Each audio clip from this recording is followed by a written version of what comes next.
This is the Thoughtful Travel Podcast. I'm your host, Amanda Kendle of the notaballerina.com travel blog. Every episode, I'll share travel tales from several fellow travel lovers, and together we hope to entertain and inspire you, remind you of some of your own great travel experiences, and encourage you to hit the road again soon.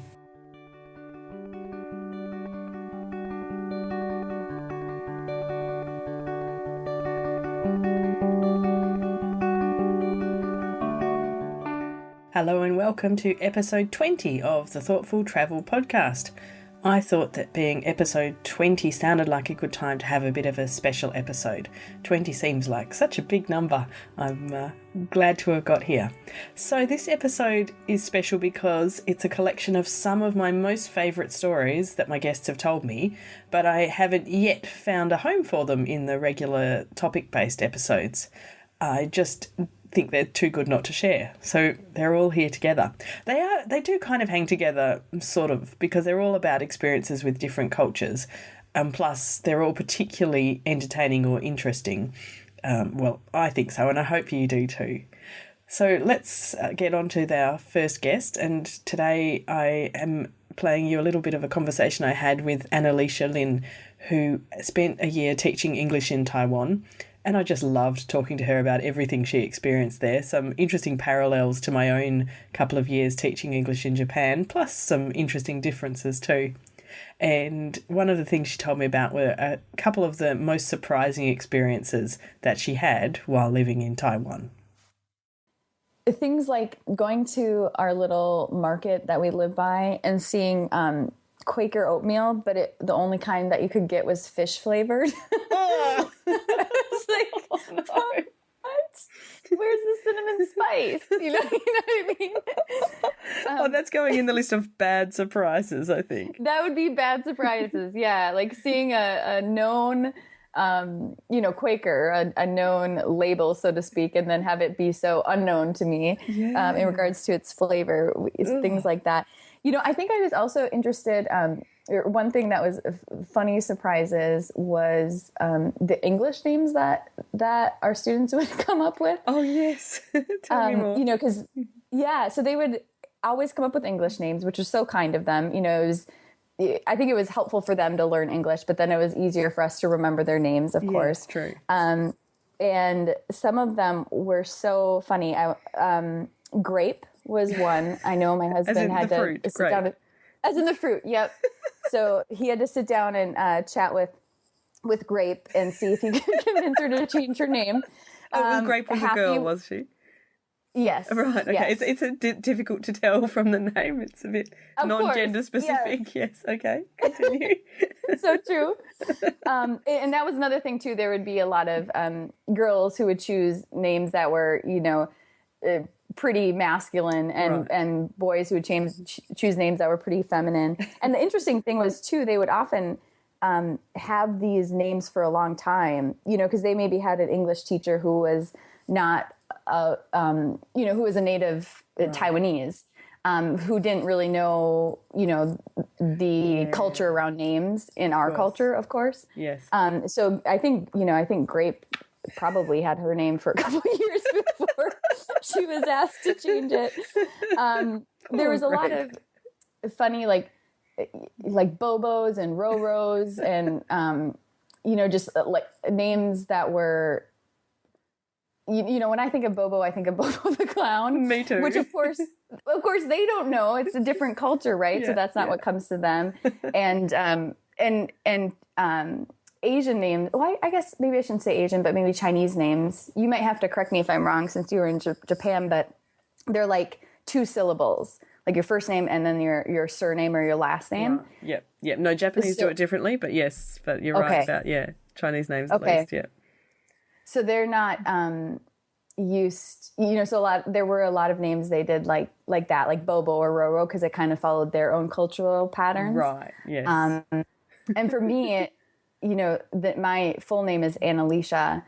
That's like a lot of syllables for them to deal with. Yes. So they always called me Anna. Right. Fair enough. Because it just was much easier for them. I'm trying to. There was someone named Happy. And was he happy? He or she? it was a he, and it was my husband's student, and he kept saying, "But I am happy." and and my husband's like, I understand, but you're also saying you're joyful. When you say that, it just might be better if you were, Kevin, and you could say, "I am happy." Yes. So things like that were just like everyday things that we would come home and just giggle. Of course, not at them. No, but yes. Just at the differences and how when you're in a different culture, you don't. There's just there's so many things that are just assumed, or you operate on that when you're thrown into a completely different culture that you have to like educate people on. I did have to laugh along with Annalicia's stories about the English names her students had chosen in Taiwan. When I was teaching English here in Perth, I had quite a number of students who did just the same thing, and sometimes it was probably clear that they had chosen their names without too much appropriate guidance. Actually, Annalicia went on in our chat to remember a few more of the names that her students had, and they included a student called Teeth. Yep, those white things in your mouth, teeth. Someone who had chosen the name Eggs. Perhaps they really liked to eat eggs, I'm not sure. And one clever fellow who had chosen the name Handsome, which, is hopefully he was quite handsome, and then it was a fitting name. I'm not sure. I remember one of the most unusual names that one of my students chose was Mr. Cool, and he did like to be called his full name, Mr. Cool, always with the Mr.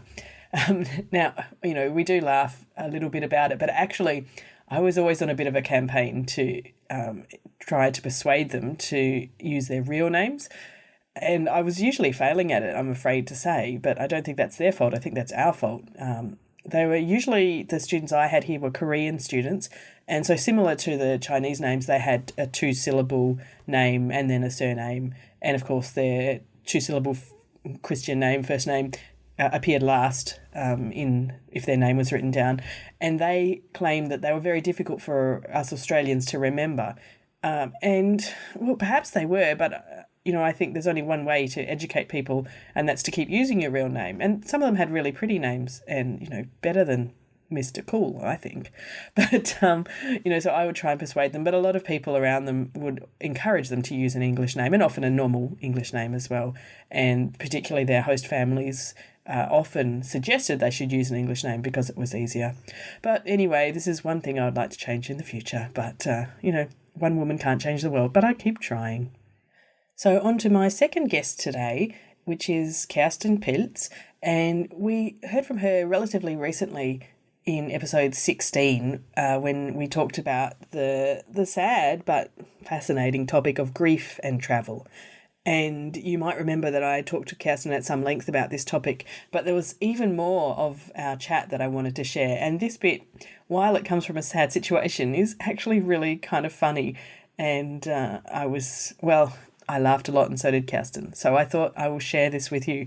This is just a little bit more about what happens when you're travelling the world as a fairly recent widow.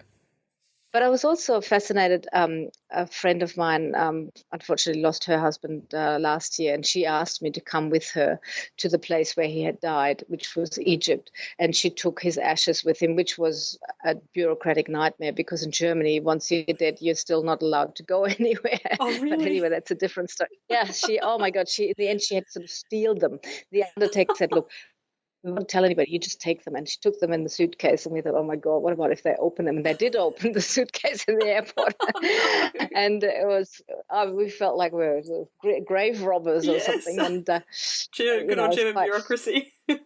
Yes, we cheated the bureaucracy. It was quite fascinating. And then we went to Egypt because he had died tragically in a diving accident, and we took his ashes back to the Red Sea to scatter them in the Red Sea. And it was quite difficult to get a boat at a reasonable price to just take us out. And we explained it to them the day before. This is a private ritual. We just want to be, in the morning at dawn, I think we did this, I can't remember. It was morning. Anyway, we just wanted to scatter the ashes, and they kept saying, "Don't you want to go snorkeling?" And at the last minute, they stuck 2 Russian tourists on the boat with us to go snorkeling. I said, "No, we're scattering the ashes. We told you, we're paying you for this." So then they changed their tack, and they actually were very kind and very nice. And in fact, one of the captain had even brought a very thoughtful a gift for my friend, a clay urn from his village, for her to take home. And we thought, oh, how lovely. And they took us to a nice spot, and they sort of left us alone, and they stopped all the business about the snorkeling finally.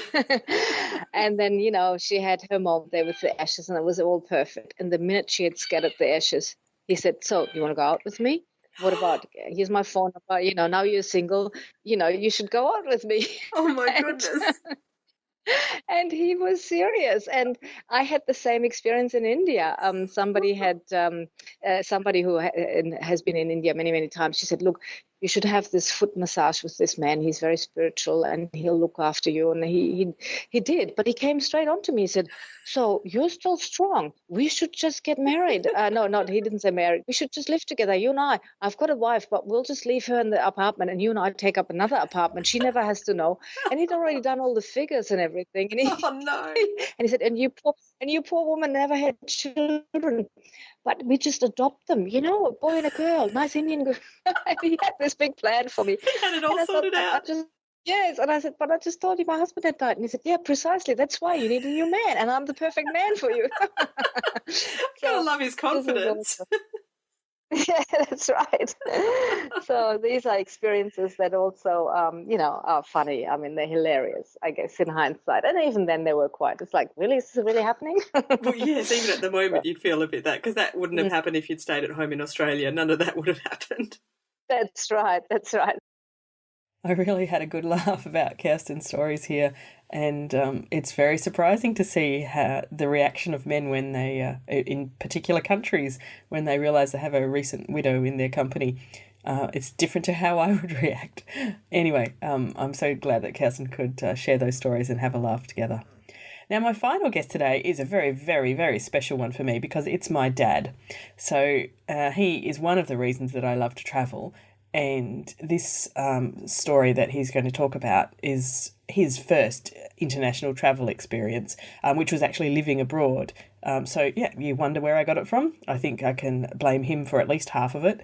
So this was some interesting stories he told me about his time in Papua New Guinea in the late 1950s. So things were really, really different back then. I grew up hearing, just snippets of stories about his time in PNG, but I'd never sat down and actually asked him some more detailed questions about it. So I found this just fascinating, and I hope you do too.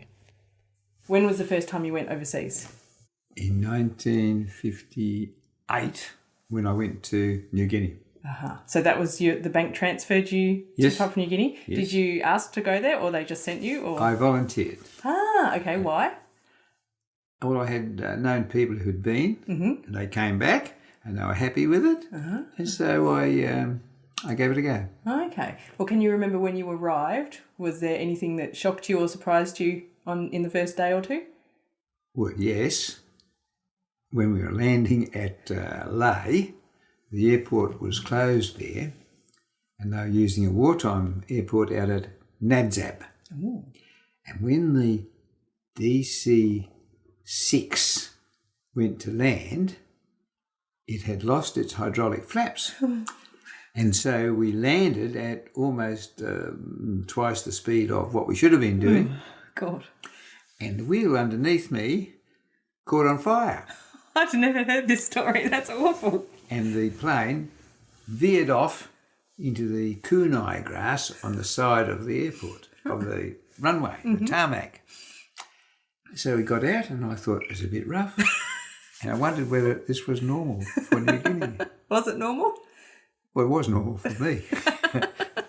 No, that's terrible. I didn't think much of it until it was written up in the paper that they got over at Rabaul, where I was going to, a few days later. Oh, okay, so it was newsworthy. It was newsworthy, yeah. That's good. Yeah. What an interesting way to start. So that was my first overseas experience, yeah. Right. But you decided that it was just one of those things and kept going. As a 20-year-old, I just thought, oh, well, it's what happens sometimes. But it was a bit dramatic. Very optimistic of you. Okay, and where you were working, there was local people working in the bank as well, or weren't there? Or how did it work? There was only one local person, one Indigenous native, one, and the rest were expatriates from all over Australia. Ah, okay. With quite a few from Western Australia. Ah, because it's not really closer? Because Western Australia had a surplus of males, young males, because this was 1958 and it was still feeling the effects of the wartime surge of airmen and soldiers and sailors coming back after war service, and they were all promised their jobs back, so they were in jobs with not a hell of a lot of experience. Okay. So we had lots of young men. Oh, interesting. Okay, cool. And how long did you stay in New Guinea? About 3 years. Oh, that long, I didn't realise. Okay. And have you got some interesting stories about cultural differences there? Well, yes, it was. It's a bit different now, 50 years later. But at that time it was master for all the expatriates, all the males, but master. And it was a entirely different culture where the white man believed he was supreme and he was treated such by the natives. Yeah. Right, okay. Did they, how Western was it, or did you live in Western kind of conditions, or? Oh, the conditions were very good. We had a fairly new mess quarters, which housed about 24 of us, and the bank building was a bit rough. It had been taken over by the Japanese. They had cut a hole in the strong room door, and that had been patched up. So doesn't sound very safe. It was just it was a bit primitive, but nothing serious. No air conditioning, of course. And it's quite tropical. It's very tropical. Yeah. Very tropical. Yeah. Okay. And did the local people like having all these Westerners around, or was there any conflict, or? No one asked them. Right. They got what we offered. Right. And that was it. Yeah. So they were treated really as second-class citizens. Not much going for them at all. The poor devils. Yes, exactly. Oh, interesting.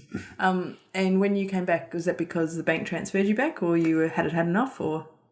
Well, they were always terms. So the first term was 2 years with leave after 12 months. Right. And if you were asked to stay on, provided you'd been behaving, they would let you stay on. It just meant they didn't have to recruit someone else. Yeah. And someone who knew the local conditions settled in fairly quickly. Yeah. So I can't remember whether I don't think I volunteered to stay on, except that when I went from Rabaul over to Wewak, I was expected to stay 12 months. That sort of time it took me to 2 3/4 years or something like that. Right, okay. Oh, interesting. So what was the most, the most memorable positive thing about your time in PNG? Most people, after they've been in an isolated place, would say the day they left was the most memorable occasion. I guess so. But I enjoyed it as a single man. But there was no company. For example, there was only one half-white woman in Wewak. Okay. But memorable occasions, I got mumps. We're living in a hotel there because there was no accommodation. And I had to spend my isolation period out at the hotel, out at the hospital. Oh, but it was a new hospital out at Mome Point, and it was a very good experience. Oh, there you go. Oh, I'm glad that having mumps was a good experience. Oh, nice. Okay, cool. Have you ever thought of going back to Papua New Guinea to see what it's like today? I fear to do so. I would be very disappointed. But I might one day do that. What do you think would be most disappointing? The change has been pretty dramatic, and I think the emerging nation of locals has got a very high percentage of rascals, called rascals, in it. Right. So it's not as safe as it once was. Yeah, that's a shame. It was perfectly safe when you were there? When I went there originally, it was very safe, absolutely safe, and no compunction. Right. Even though on one occasion we had about 20 natives brought in from out in the villages. They were brought in and being prosecuted for being cannibals. Oh, really? Really, yeah. Oh my God. And they were what you call scaly.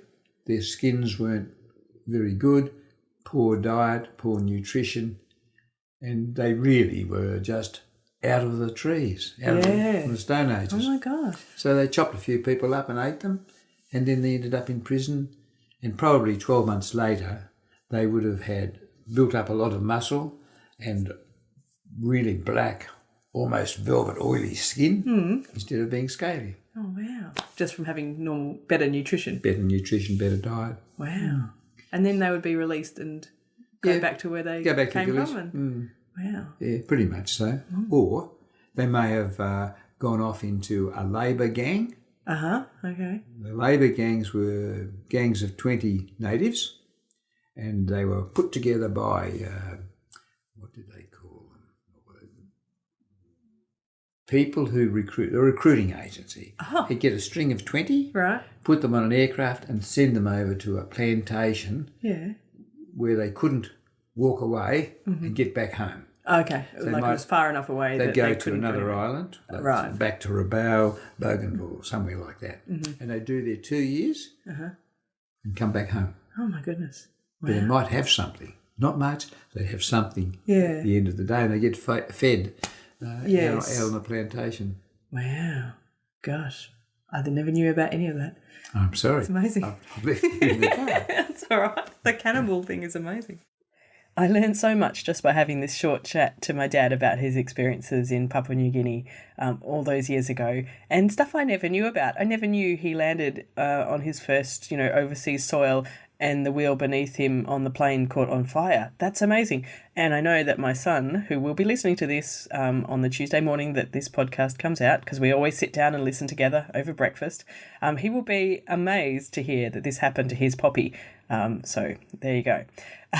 Really fascinating stuff. Now, it also made me realise that, although I kind of knew a lot of these vague ideas about his time in PNG, I'd never sat down and had this conversation, and I would really encourage you to sit down with your parents or other relatives and ask them some more questions about their times travelling, especially if it's a few decades ago. Things were so different back then. And I mean, even 10 years ago, things were different. But back in the 50s or 60s, travelling was an entirely different ballgame. So I encourage you to ask them for some more information. And I'm sure you'll find it as interesting as I did when I chatted with my dad. So thank you so much for listening to episode 20 of the Thoughtful Travel Podcast. Now, if you think you would like to give my podcast a 20th birthday gift, then the best thing you can do is to hop over to iTunes and give us a rating or a review. I am always very grateful for the beautiful reviews I receive, and they help to spread the Thoughtful Travel Podcast to a wider audience, which is also really fantastic. So thank you very much. As always, a big thank you to my guests. So I started off with Annalicia Lynn of Yoga and Pilates Online. So you can find her at yogaandpilatesonline.com. And after that, we had Kerstin Pilz, who is of the travel website travelpilz.com. But she also has a new venture called Write Your Journey.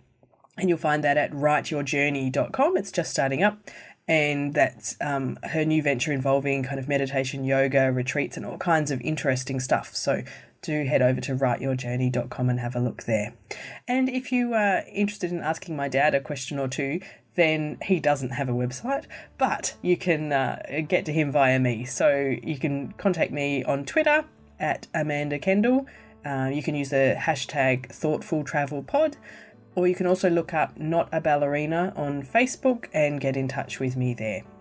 And of course, as always, these details and some other useful links will be in the show notes. And for this episode, the show notes you'll be able to find at notaballerina.com/2020. Thank you so much for listening, and I hope that we'll be here again in at least 20 more episodes for another special one.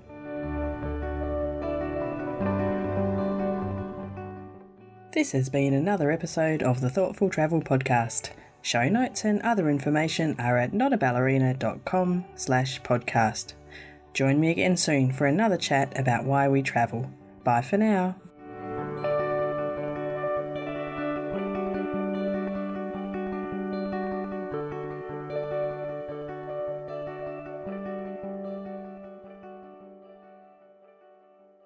Jackrabbit FM. For your ears. Who is that?